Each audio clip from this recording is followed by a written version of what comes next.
अस्सलाम वालेकुम, मैं हूं रेहान तारिक और आप देख रहे हैं दास्ताक। 26वीं आईनी तरमीम के बाद अदलिया में एक भूचाल की कैफियत है। नौबत यहां तक आन पहुंची है कि जजेस साहिबान इख्तियारात, बेंच की तश्कील और जजेस की तैनातियों के हवाले से एक दूसरे को खतूत लिख रहे हैं। बिलाशुबा अदलिया में ऐसी महाजराई की कैफियत कभी जन्म नहीं ली, लेकिन 26वीं आईनी तरमीम और खुसूसी तौर पर इस्लामाबाद हाई कोर्ट में जजेस की तकर्री और तबादलों और सुप्रीम कोर्ट में 8 जजेस की तैनातियों के मामले पर अदलिया में वाज़ेह सफबंदी नजर आ रही है। जैसा कि हाल ही में जस्टिस मंसूर अली शाह समेत 4 जजेस ने आज होने वाले जुडिशल कमीशन के इजलास को मौखर करने के लिए चीफ जस्टिस याह्या अफरीदी का था, और ऐसा ही मुतालबा बैरिस्टर अली जफर ने भी चीफ जस्टिस से खत के जरिए किया था। लेकिन मुखालिफत के बावजूद आज चीफ जस्टिस याह्या अफरीदी की ज़ेर सदारत जुडिशल कमीशन का इजलास हुआ, जिसमें सुप्रीम कोर्ट में 8 जजेस में से 6 जजेस की तैनाती की मंजूरी दे दी गई है। जुडिशल कमीशन ऑफ पाकिस्तान ने इस्लामाबाद हाई कोर्ट के chief justice Aamir Farooq, Sindh high court के chief justice Shafi Siddiqui, Balochistan high court के चीफ जस्टिस हाशिम काकड़ और पेशावर हाई कोर्ट के चीफ जस्टिस इश्तियाक इब्राहिम समेत 6 जजेस को सुप्रीम कोर्ट का जज बनाने की मंजूरी दे दी है। जिन 2 दीगर जजेस को सुप्रीम कोर्ट का जज बनाने की मंजूरी दी गई है, उनमें पेशावर हाई कोर्ट के जस्टिस शकील अहमद और सिंध हाई कोर्ट के जस्टिस सलाहुद्दीन पन्हर भी शामिल है। और अब जुडिशल कमीशन बिला खौफ अपनी अदालती कार्रवाइयां जारी रखे हुए। हालांकि जस्टिस मंसूर अली शाह और जस्टिस मुनीब अख्तर और बैरिस्टर अली जफर ने करने का मुतालबा किया, यानी 2 जजेस की तरफ से बायकॉट भी किया गया।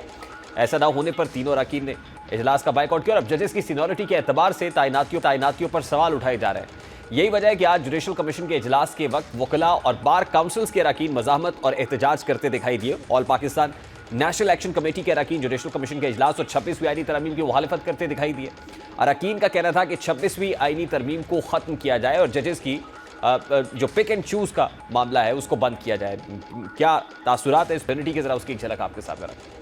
इसी तरह आज मुख्तलिफ बार्स के उहदेदारान भी 26वीं आईनी तरमीम और इसके नतीजे में होने वाली अदालती कार्रवाइयों को गैर आईनी करार दे रहे हैं। अब मुख्तलिफ बार्स, वकला और जजेस 26वीं आईनी तरमीम और जजेस की तकर्रियों और तैनातियों पर सवाल उठा रहे हैं, तो वहीं बानी PTI ने भी इस मामले पर अलीमा खान के जरिए एक पैगाम पहुंचाया है। आज अडयाला जेल के बाहर अलीमा खान ने मीडिया से बात करते हुए कहा कि बानी PTI ने कहा है कि चीफ जस्टिस को सोचना होगा कि उन्होंने किसके साथ खड़े होना है। अब 26वीं आईनी तरमीम के बाद सियासी और अदालती मैदान में रंजिशें बढ़ रही हैं। रेगुलर और आईनी बेंच के जजेस साहिबान एक दूसरे के आमने सामने हैं, खत के जरिए एक दूसरे पर लफ्जी गोराबारी का सिलसिला भी जारी है और अदालती महाज इख्तलाफी और इजाफी नोट्स का सिलसिला भी जारी रखे हुए है। ऐसा ही नोट जस्टिस मोहम्मद अली मजहर ने लिखा है, जिसमें कहा गया है कि यह बात दुरुस्त है कि 26वीं तरमीम चैलेंज हो चुकी, फरीकैन को नोटिस भी जारी हो चुके, लेकिन केस फुल कोर्ट में भेजने की दरखास्त का मेरिट पर फैसला होगा। 26वीं तरमीम को पार्लियामान या सुप्रीम कोर्ट ही ख़त्म कर सकती है। जब तक ऐसा हो नहीं जाता, मामलात इस तरमीम के तहत ही चलेंगे। नोट में जस्टिस मोहम्मद अली मजहर ने लिखा है कि आईनी तशरीह कम अज़ कम 5 रुकनी आईनी बेंच ही कर सकता है, किसी रेगुलर बेंच को वो नहीं करना चाहिए, जो इख्तियार मौजूद आइन उसे नहीं देता है। अब एक तरफ रेगुलर बेंच के जजेस सुप्रीम कोर्ट के इख्तियारात महदूद होने पर शिकवा कर रहे हैं, तो वहीं जजेस की और तबादलों को कोर्ट पैकिंग से तशबीह दी जा रही है। दर हकीकत कोर्ट पैकिंग की इस्तिलाह की एक तारीख है, एक तारीखी टर्मिनोलॉजी है। कोर्ट पैकिंग का तस्वुर 1937 में उभरा। अमरीकी सदर फ्रैंकलिन रूजवेल्ट के दौर में कोर्ट पैकिंग की इस्तिलाह मुतारिफ हुई थी, जिसका मकसद एक इस्लाहाती मुसवदे के जरिए सुप्रीम कोर्ट में नए जजेस की तैनातियाँ करना था और उन जजेस का मुतबादिल लाया जाना था जो जल्द रिटायर नहीं होने वाले थे। इस इस्लाहाती मुसवदे के जरिए उस वक्त की अमरीकी हुकूमत को कोई भी मुसवदा या कानून मुतारिफ कराने की ना सिर्फ आज़ादी मिल जाती, बल्कि इस मुसवदे और कानून को गैर आईनी भी करार नहीं दिया जा सकता था। अमरीका की सुप्रीम कोर्ट में रिवायती तौर पर साल 1869 से जजेस की तादाद 9 रही है, लेकिन कांग्रेस के पास ये इख्तियार मौजूद है कि वो इस तादाद को तब्दील कर सकती है, जबकि बाज़ माहिरीन का कहना है कि सुप्रीम कोर्ट के जजेस की मुद्दत मुलाजमत मुकर्रर करने के लिए भी आइन में तरमीम की जरूरत होगी। जो बाइडेन इंतजामिया ने अपने दौर में जजेस की तादाद में इजाफे की कोशिश की और एक मुसवदा कानून मुतारिफ कराने की कोशिश की, जिसके तहत अमरीकी सुप्रीम कोर्ट में मजीद 4 जजेस का इजाफा किया जाना था। रिपब्लिकन पार्टी के अरकान कांग्रेस की जानिब से इस बिल की मुखालिफत की गई और यूँ ये एक्ट ऐवान नुमाइंदगान ने वोटिंग के लिए लाया ही नहीं किया। अब कोर्ट पैकिंग एक हिस्टोरिकल पर्सपेक्टिव रखती है। आज पाकिस्तान कोर्ट पैकिंग पर बात हो रही है। इस वक्त सदर इस्लामाबाद हाई कोर्ट बार रियासत अली आज़ाद साहब ने हमें ज्वाइन किया, माहिर कानून है। अस्सलाम वालेकुम रियासत अली आज़ाद साहब, बहुत बहुत शुक्रिया आपके वक्त के लिए। हुजूर, ख़तो किताबत तो किसी काम नहीं आई है, वो तो धरी की धरी रह गई। जुडिशल कमीशन इजलास भी हुआ, जजेस की एलिवेशन भी हुई, फैसले भी हो गए, जिस पर लीगल फ्रेटर्निटी ने आज भरपूर एहतजाज भी किया है। अब इस सारे मामले में इसके इम्प्लीकेशंस जो कम अज़ कम आज फैसले हुए हैं, इसके आप मुस्तकबिल करीब में क्या असरात उभरते हुए, ये इम्प्लीकेशंस क्या मुरतब होते हुए देख रहे हैं?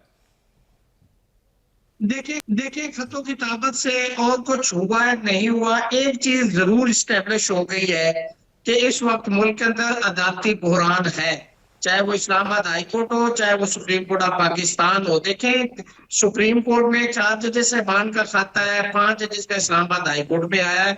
उन्होंने ये कैटेगरिकली अपना अपना स्टांस दे दिया है कि ये जो कुछ हो रहा है, जैसे कोर्ट पैकिंग की जा रही है, ये अनकॉन्स्टिट्यूशनल है, ये विद मेला फायदी है, खतों किताबत से कोई फायदा हुआ है नहीं हुआ। हालांकि मैं इन खतूत की जो सिचुएशन है, मैं कभी अदलिया को ये नहीं समझता कि ये खतूत लिखे जाए इससे अदलिया, लेकिन चूंकि इसके पीछे एक प्रोस्पेक्टिव है कि काजी फायजीसा से जब ये 26वीं तरमीम आई तो उन्होंने बजाय कि इंडिपेंडेंस ऑफ जुडिशरी और एक इदारे का मिनहसुल इदारा साथ देते खड़े होते उसकी आजादी और उसकी आजादी की जंग लड़ते, उन्होंने बजाय ये काम करने के उन्होंने एक सहूलतकारी की। और सुप्रीम कोर्ट ऑफ पाकिस्तान का आज जो नक्शा आपके सामने है, ये उनकी मरहूने मिन्नत है कि उन्होंने जो काम करना था इस मुल्क के लिए, इस इदारे के लिए। देखिए, इस आइन के अंदर 3 स्टून दे दिए गए, ट्राइकॉटमी ऑफ पावर बयान कर दी गई, जुडिशियल स्ट्रक्चर आपको बता दिया गया। 175 सब आर्टिकल 3 के तहत ये था कि इंतजामिया को अदलिया से अलग करना था प्रोग्रेसिवली विद इन 14 ईयर्स, वो सब फौत हो गए। तो सवाल ये पैदा होता है कि आज जो 3 स्टूल थे उनमें से एक स्टूल गिर गया, खत्म हो गया। रियासत अली आजाद साहब, मेरा बड़ा सादा सा सवाल है ना सर, मेरा बड़ा सादा सा सवाल। देखिए, आज जो एक्सरसाइज हुई है, जो जुडिशियल कमीशन इजलास हुआ और जजेस की एलिवेशन हुई है, जो अपॉइंटमेंट्स हुई हैं, ये अनकॉन्स्टिट्यूशनल, गैर आईनी कैसे है? देखिए, ये इसलिए हम कहते हैं कि जो 26वीं तरमीम है ना, बेसिकली वो लेजिस्लेशन रिपग्नेंट टू कॉन्स्टिट्यूशन। कैसे? आर्टिकल 8 चैप्टर नंबर 1 कॉन्स्टिट्यूशन का 1973 ये कहता है कि laws made inconsistent with or in derogation to words constitutional and fundamental right would be void. अब रूल 2007 नेशनल असेंबली है, रूल 2012 सेनेट, उनको फॉलो नहीं किया गया। ये आर्टिकल 175 सब आर्टिकल 3 से रिपग्नेंट है, ये आर्टिकल 227 से मुतसादम है। अब देखिए ना, सारे का सारा मामला 26वीं आईनी तरमीम के साथ जुड़ा हुआ है ना sir, but that is still a consensus document parliament के अंदर। तो फिर तो आप ये मुतालबा करें ना कि उसको रोल बैक होना चाहिए, स्ट्राइक डाउन होना चाहिए। उसका भी जाहिर है एक रास्ता है, या तो वो पार्लियामान से होगा या फिर सुप्रीम कोर्ट से होगा, जैसे मोहम्मद अली मजहर साहब ने आज अपने नोट में लिखा। तो वो एहतजाज करने से या जुडिशल कमीशन के इजलास को बुरा भला कहने से या उसके फैसलों को गलत कहने से किस तरीके से होगा सर? उसकी रीजन ये थी कि हमारा मुतालबा इसलिए ये था कि इसको डेफर किया जाए और जो मौजूदा सुप्रीम कोर्ट है फुल कोर्ट बुला के उसको सुने और फैसला दे दे, वो भले हमारे खिलाफ हो।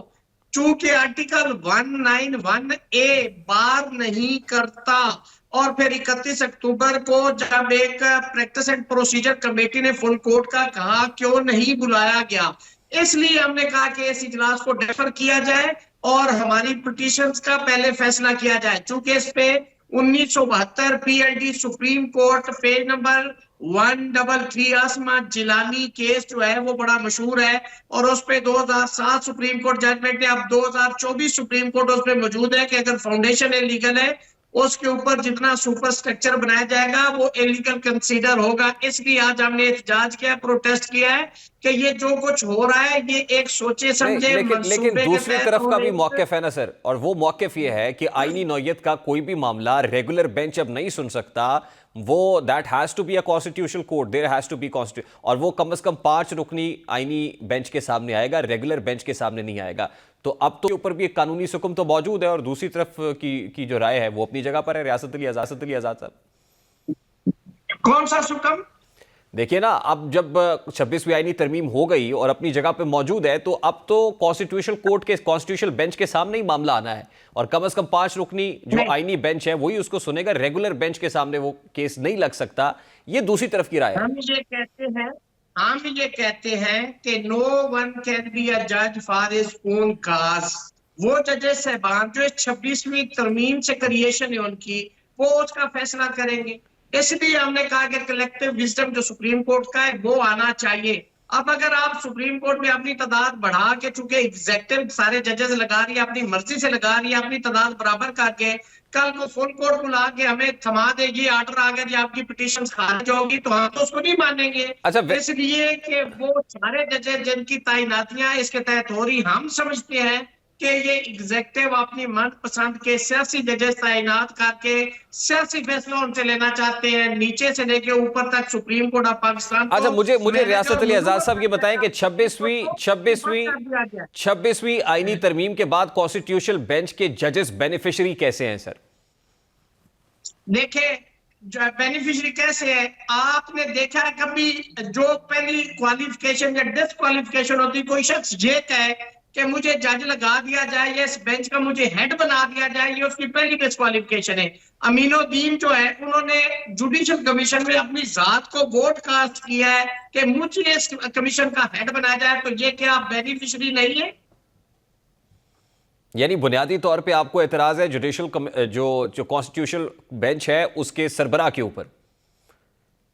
मुझे बताएं कि किस मुल्क के अंदर है कि जी जुडिशल कमीशन ही बेंचेस भी बनाएगा, उसको रेगुलेट भी करेगा, उसको एवेल्युएट भी करेगा, और फिर मुझे वो बताएं कि 2 जजेस उस जुडिशल कमीशन में मेंबर ऐसे हैं कि जिनको स्पीकर तैनात करेगा, एक टेक्नोक्रेट की सीट पे और एक माइनॉरिटी से। और भाई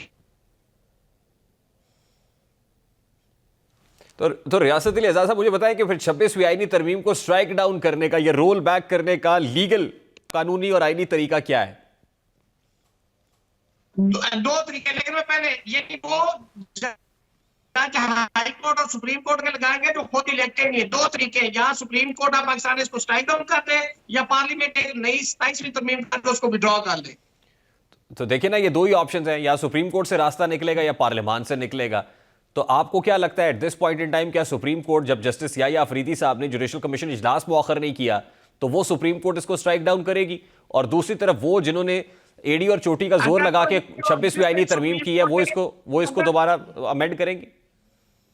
हम ये समझते हैं कि सुप्रीम कोर्ट में चूंकि इस वक्त जो आज तैनाती हुई, इसके अलावा जो इससे पहले अगर उसके अंदर देखा जाए तो हमें उम्मीद है कि वहां सारे आजाद मंच जजेस बैठे हैं, वो इसको स्ट्राइक डाउन कर देंगे। लेकिन अगर ये जजेस उसके अंदर शामिल कर दिए जाते हैं तो फिर जवाब आपके सामने है, जो हुकूमत करना चाहती है वही उसका फैसला आएगा। ठीक, लास्टली आज हमने देखा बार्स ने भी एहतजाज किया, जो वकला नुमाइंदे थे वो भी मौजूद थे। What is the way forward, क्योंकि एक डिवीजन तो विद इन द बार्स भी है, वकला के दरमियान भी है। आपको लगता है किसी जगह पे कोई मोमेंटम बनेगा? ये हमने 26वीं आईनी तरमीम के मौके पर भी सवाल किया, लेकिन हमने नहीं देखा कि कोई वकला तहरीक या मोबिलाइजेशन ऐसी शुरू हो सके। तो क्या आप पोटेंशियल है? आज पूरा रेड जोन, वहां पे चिड़िया को पर मारने की जगह नहीं मिली, इतना उन्होंने कार्डन ऑफ किया हुआ था। इसके बावजूद लाठी चार्ज और वकला निकले। और मैं क्रेडिट दूंगा कराची, हैदराबाद और मलीर बार से, जो हमारे पंजाब से भी थे, इस्लामाबाद से भी थे, लेकिन आज का जितना शो था मैं उनके नाम करता हूं। जिस जवाब मर्दी से लाठी चार्ज उन्होंने बर्दाश्त किया, चूंकि हम तो पहले अंदर जा चुके थे रेड जोन में और ये बाहर थे, इनको अंदर नहीं आने दिया गया। हम समझते हैं कि इस मोमेंटम को हम कंटिन्यू करेंगे, इसलिए कि जिस दिन हमारी पिटीशन 26वीं तरमीम की अब फिक्स होंगी तब पूरे पाकिस्तान से वकला लॉन्ग मार्च करते हुए उस दिन सुप्रीम कोर्ट पहुंचेंगे और हम इंशाल्लाह मोमेंटम आपको बना के दिखाएंगे। क्योंकि इस मुल्क की तारीख है कि 2008 में जब लॉन्ग मार्च हुआ था तो वो पहली दफा उसको मतलब डिस्पर्स कर दिया गया था, लेकिन दूसरी दफा जब हमने दोबारा काम की, मोमेंटम बनाया और फिर वो लॉन्ग मार्च मुकम्मल नहीं हुआ था और जजेस बहाल हो गए थे और 31 जुलाई की जजमेंट में वो तमाम 300 जजेस घर चले गए थे। बहुत बहुत शुक्रिया, बहुत शुक्रिया। रियासत अली आज़ाद साहब हमारे साथ मौजूद थे। वकला की ज़ाहिर अपनी राय है इस पे, इसके एक पॉलिटिकल साइड भी है और पाकिस्तान तहरीक इंसाफ अपने आप को एक ग्रीव्ड पार्टी समझती है। तो पीटीआई का इस सारे मामले के ऊपर क्या मौक़िफ़ है, जानने की कोशिश करेंगे इस ब्रेक के बाद। हमारे साथ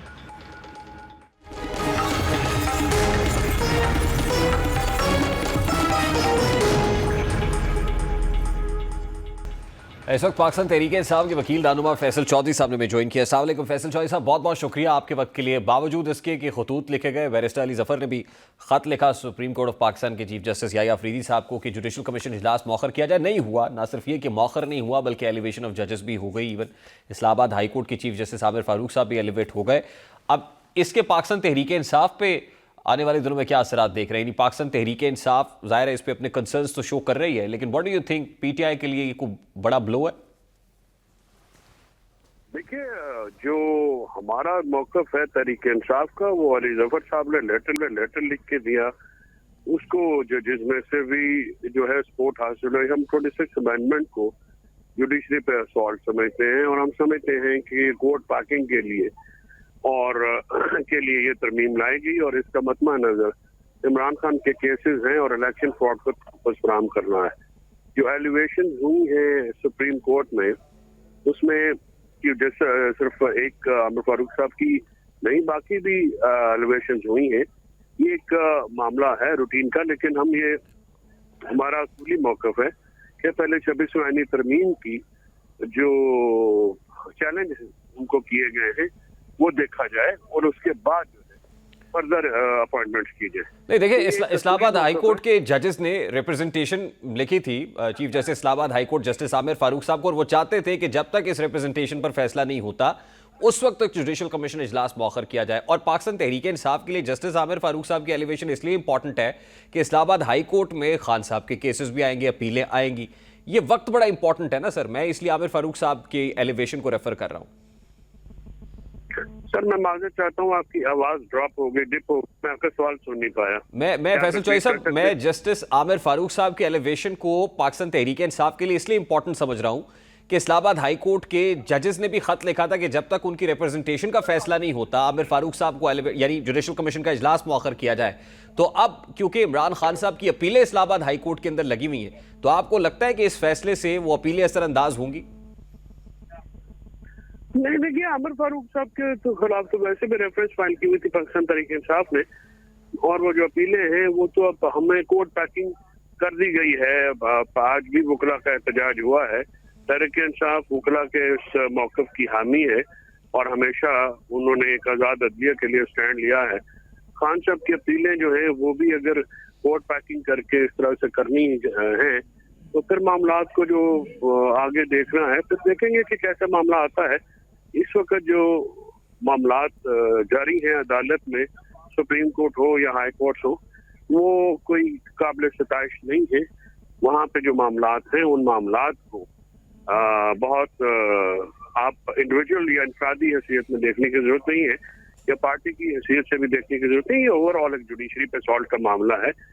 जुडिशरी को जिस तरह से असॉल्ट किया गया है, एक निज़ाम को तबाह किया गया है और जो 10 साल अमरीत का एक मंसूबा है उसको दवाम बख्शने के लिए ये मामलात किए गए हैं। तो इससे अदालती निज़ाम मुतासर हुआ है, किसी एक पार्टी या शख्सियत का मामला नहीं है। नहीं देखिए, उसके साथ ही पीटीआई के लिए ऑप्शंस भी तो सर स्क्वीज हो रहे हैं ना। आप हुकूमत के साथ मुज़ाकरात में थे, वो मुज़ाकरात बेनतीजा खत्म हुए, बैकडोर डिनाइल आया कि वहां से कोई राब्ताकारी नहीं हो रही। फिर Pakistan Tehreek Insaf was very much eyeing on the judiciary कि हमें जुडिशरी से बहुत तवक्कुआत हैं, वहां से कोई रास्ता निकलेगा। तो अब भी आप समझते हैं कि यहीं से पाकिस्तान तहरीक इंसाफ के लिए कुछ स्पेस बनेगी, या अब भी आपको अदालतों पर कोई यकीन एतमाद है? नहीं, मेरा देखिए ये सियासी मामलात है, ये कानूनी मामलात से ज्यादा सियासी मामलात है। तो ज़ाहिर है एक्सपीरियंस पॉलिटिकल स्ट्रेटजी करनी पड़ेगी। जो इस वक्त जो है वो एक जो अपोजिशन ग्रैंड अपोजिशन अलायंस है उसकी सूरत में एक सामने नजर आ रहा है, उसके साथ ही जाना पड़ेगा। तो उसके साथ ही मामलात आगे देखते हैं कि किस तरह से चलते हैं। सियासी लोग जो है वो कोशिश करते रहते हैं, तगोदो करते रहते हैं और उसी तगोदो के नतीजे में रास्ते जो है वो बंद गली से निकलना सियासी लोगों के लिए एक रूटीन की मश्क होती है और वो कर ली जाती है।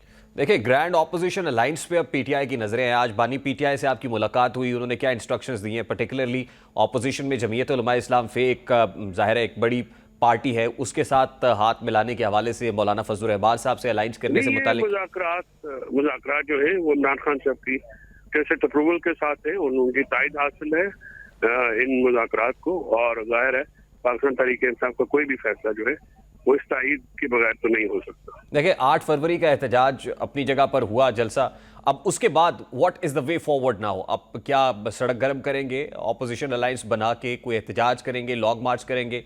What is the way forward, strategy क्या होगी?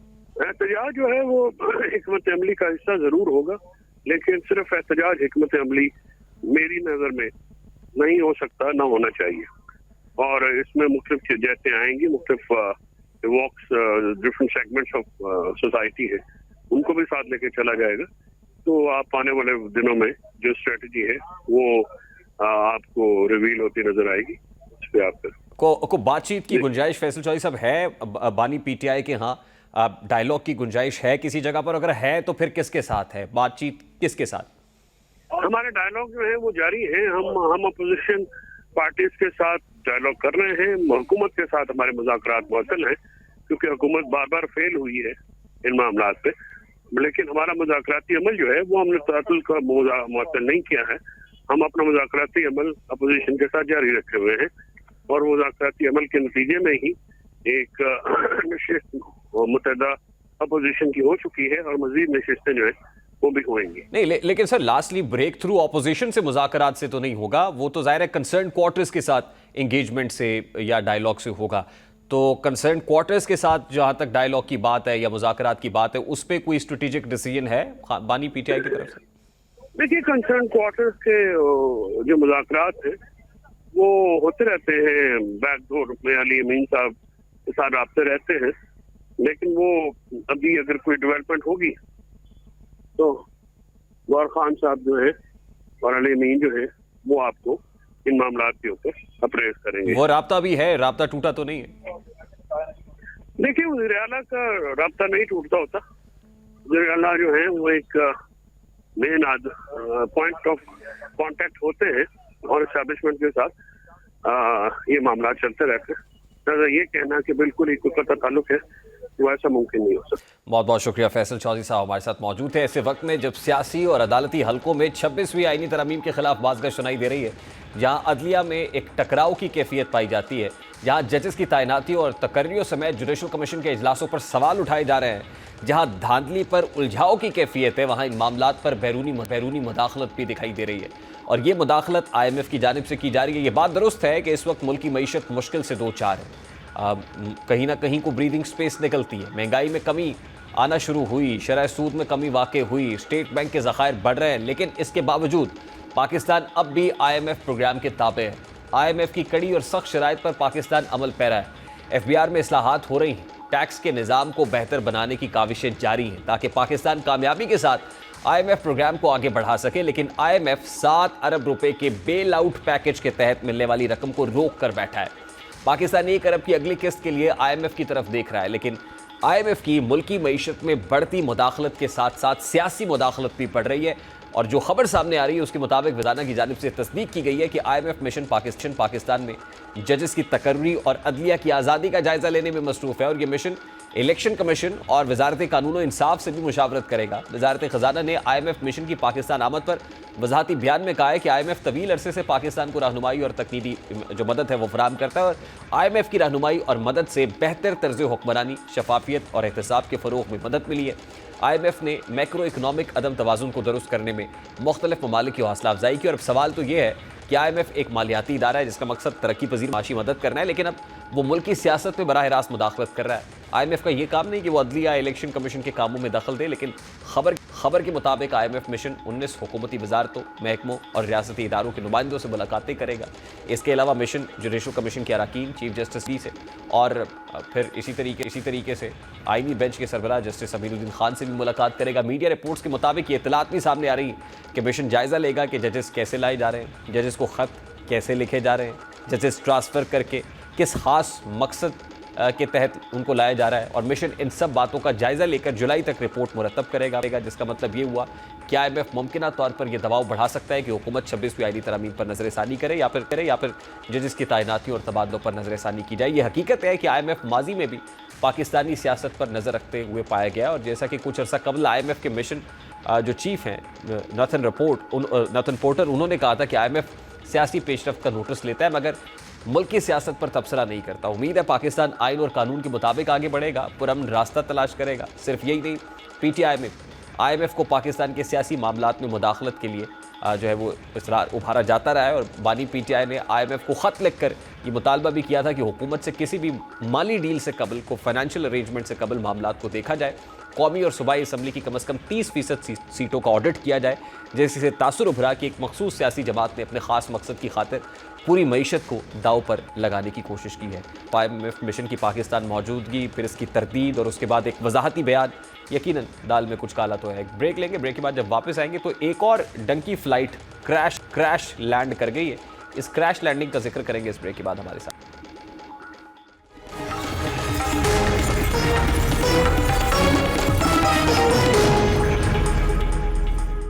डंकी फ्लाइट्स या डंकी रूट पंजाबी लफ्ज़ की जो डंकी है उस पर मबनी एक इस्तिलाह है जिसका मतलब है कि एक जगह से दूसरी जगह छलांग लगाना, डंकी लगाना। लेकिन अक्सर ऐसी छलांग लगाने वाले मौत के मुंह में छलांग लगा बैठते हैं, जैसा कि लीबिया में भी डंकी लगाने वाले अपनी ज़िंदगियों से हाथ धो बैठे हैं। आज लीबिया में एक और कश्ती हादसा पेश आया है जिसमें पाकिस्तानियों समेत 65 अफराद सवार थे और इस कश्ती हादसे में कई अफराद की हलाकतों की इत्तलात हैं। पाकिस्तानी सफारत खाने ने भी मालूमात जमा करना शुरू कर दी हैं और अब महफूज मुस्तकबिल को यकीनी बनाने के लिए हज़ारों लाखों अफराद एक मुल्क से दूसरे मुल्क का सफ़र करते हैं, वहाँ मुलाजमतें करते हैं। इसके लिए एक तो कानूनी तरीका है कि आप वीज़ा और पासपोर्ट के ज़रिए दूसरे मुल्क जाएँ, लेकिन दूसरा तरीका जो आजकल बहुत ज़्यादा इस्तेमाल किया जा रहा है वो डंकी है।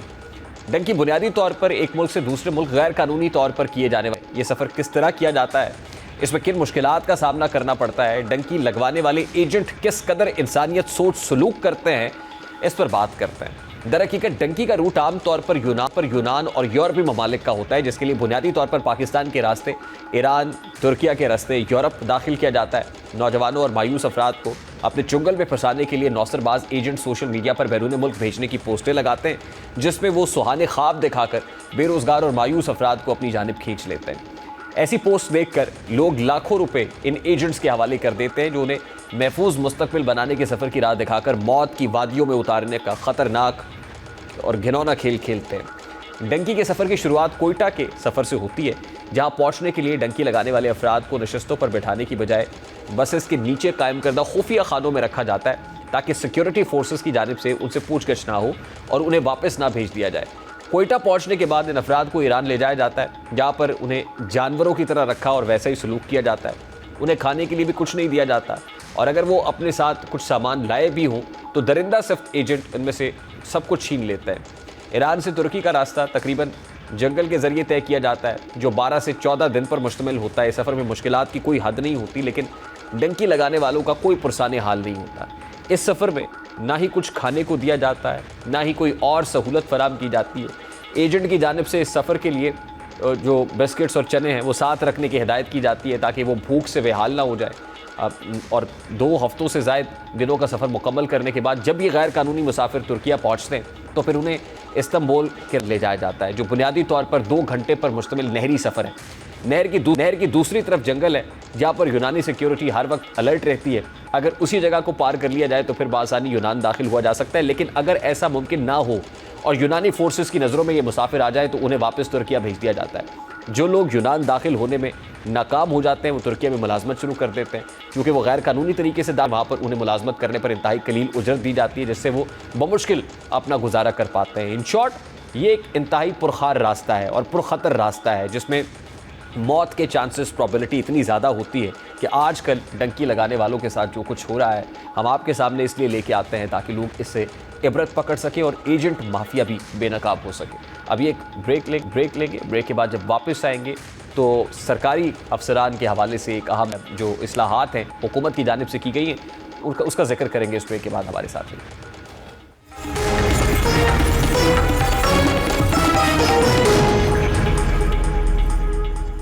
हुकूमत सरकारी इदारों में बहुत सी इस्लाहात कर रही है और इसी सिलसिले को आगे बढ़ाते हुए हुकूमत ने एक और बड़ा कदम उठाया है, और वो इकदाम ये है कि वज़ीर-ए-आज़म पाकिस्तान शहबाज शरीफ ने दौरान मुलाजमत डेथ पॉलिसी में तब्दीली की मंजूरी दे दी है। पहले कानून के तहत दौरान मुलाजमत फ़ौत हो जाने वालों के ख़ानदान में से किसी एक फ़र्द की सरकारी मुलाजमत हो जाती थी, लेकिन अब इस सर्विस के दौरान फ़ौत होने वाले सरकारी मुलाजमीन के ख़ानदानों के लिए ये सहूलत ख़त्म कर दी गई है। नई पॉलिसी के तहत दौरान मुलाजमत फ़ौत होने वाले सरकारी मुलाजिम के बच्चे को अब नौकरी नहीं मिलेगी, लेकिन फ़ौत होने वाले सरकारी मुलाजमीन के अहले खाना को दीगर तमाम फ़वाइद मिलते रहेंगे, जबकि शहीद एहलकारों और दहशतगर्दी का निशाना बनने वाले सरकारी मुलाजमीन के अहले खाना इस फैसले से मुतासर नहीं होंगे। और ये फैसला सुप्रीम कोर्ट ऑफ पाकिस्तान के 2024 के ऑर्डर के तनाजुर में किया गया है, जिसमें कहा गया था कि मेरिट की बुनियाद पर इश्तिहार जारी किया जाएगा और उसी सिलसिले में जो है वो सरकारी मुलाजमत हो पाएगी। जहां दीगर इस्लाहात हो रही हैं तो वहीं एक और इंतहाई अहम इकदाम है जो सुप्रीम कोर्ट ऑफ पाकिस्तान के फैसले की रोशनी में हुकूमत पाकिस्तान ने उठाया है। प्रोग्राम का वक्त अपने हिसाब से मुलाकात होगी इंशाअल्लाह। कल अपना रखिए ख्याल। अल्लाह हाफ़िज़।